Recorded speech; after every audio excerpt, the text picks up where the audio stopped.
The president did read the letter.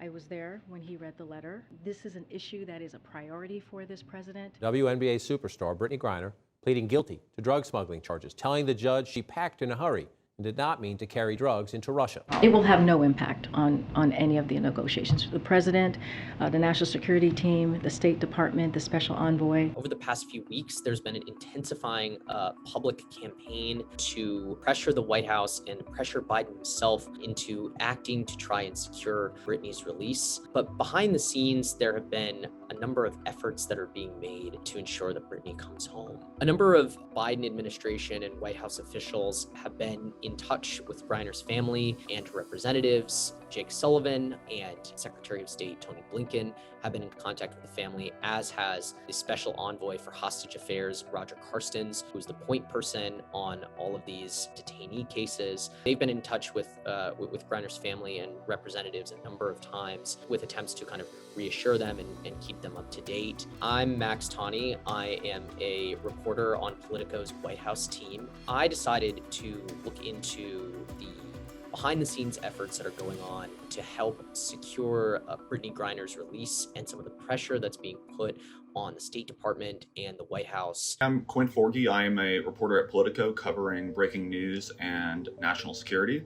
Brittney Griner is a 31-year-old, two-time Olympic gold medalist and seven-time WNBA All-Star who has been imprisoned in Russia since February, since just before the start of Moscow's full-fledged invasion of Ukraine. Griner was arrested on drug charges in the airport. Russian authorities accused her of carrying cannabis oil. Griner recently had her detention extended for another 6 months, and on July 4th, she sent a letter to President Biden talking about her experiences in detention and her fears for the future. I can't rest as her humanity is being stripped from her. I can't rest as her safety is in question.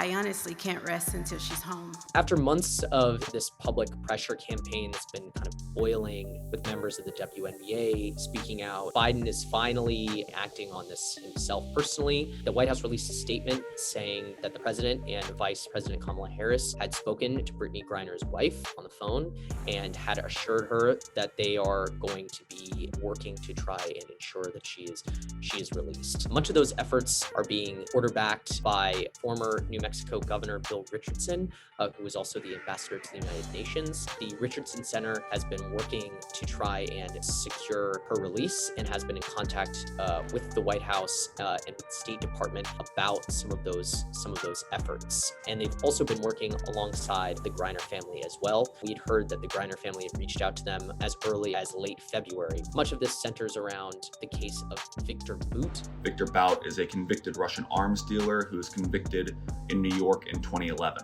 The U.S. has been extremely hesitant to exchange Bout, but according to people we've talked to, the Russians have telegraphed that they feel that this might be their best opportunity to secure his release. It's really unclear what exactly it's going to take for Griner to be released. A lot of the people we talked to expect this to continue to drag out for months, particularly because the U.S. has continued to balk at requests to exchange Griner for Bout. It's of course possible Biden could consider a prisoner swap to secure Griner's release. After all, he did the same for Trevor Reed back in April, and that was also at the height of Russia's war in Ukraine. Griner herself, her identity has played an outsized role in a lot of the criticism of the administration's handling of this case. Griner is a woman. She is a famous, successful athlete in America. She's also Black and she is gay. Would Tom Brady be home? But Tom Brady wouldn't be there, right? Because he doesn't have to go to a foreign country to supplement his income from the WNBA. There is an undercurrent here of the lack of coverage and value of women's sports.